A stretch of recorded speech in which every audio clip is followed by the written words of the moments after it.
சந்திர கிரகணத்தை ஒட்டி பழனிமலை முருகன் கோவில் பிற்பகலில் நடை சாத்தப்படுவதால் காலை முதலே பக்தர்கள் கூட்டம் அலைமோதி வருகிறது. சுமார் 3 மணி நேரம் வரை காத்திருந்து பக்தர்கள் சுவாமி தரிசனம் செய்து வருகின்றனர். இதுகுறித்த விவரங்களோடு இணைக்கிறார் எமது செய்தியாளர் பாலாஜி. பாலாஜி, விவரங்களை வழங்கலாம்.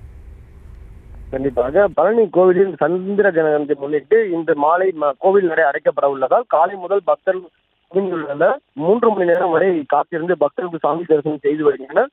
அறுபடை வீடுகளில் 3ஆம் படை வீடான பழனி தண்டாயுதபாணி சுவாமி கோவிலில் வெள்ளி மிலாடி நபி விடுமுறை, சனி ஞாயிறு மற்றும் ஓணம் பண்டிகை, கேரள பக்தர்கள் வருகை என தொடர் விடுமுறை காரணமாக பக்தர்கள் வருகை அதிகரித்துள்ளது. மின் இழுவை ரயில், ரோப்கார் நிலையங்களில் பக்தர்கள் நீண்ட வரிசையில் காத்துக் கொண்டிருக்கின்றனர்.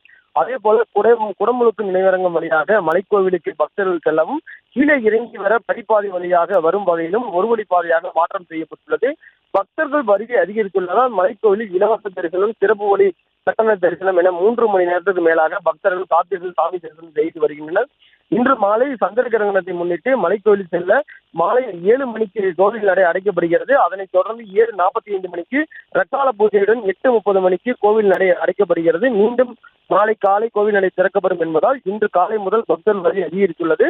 பக்தர்களுக்கு தேவையான அடிப்படை வசதிகளை கோவில் இணை ஆணையர் மாரிமுத்து தலைமையில் ஏற்பாடுகளை செய்து வருகின்றனர். மேலும் பக்தர்களின் பாதுகாப்பிற்காக டிஎஸ்பி தனஞ்சயன் தலைமையில் ஏராளமான போலீசார் பாதுகாப்பு ஈடுபட்டு வருகின்றனர். விவரங்களுக்கு நன்றி பாலாஜி.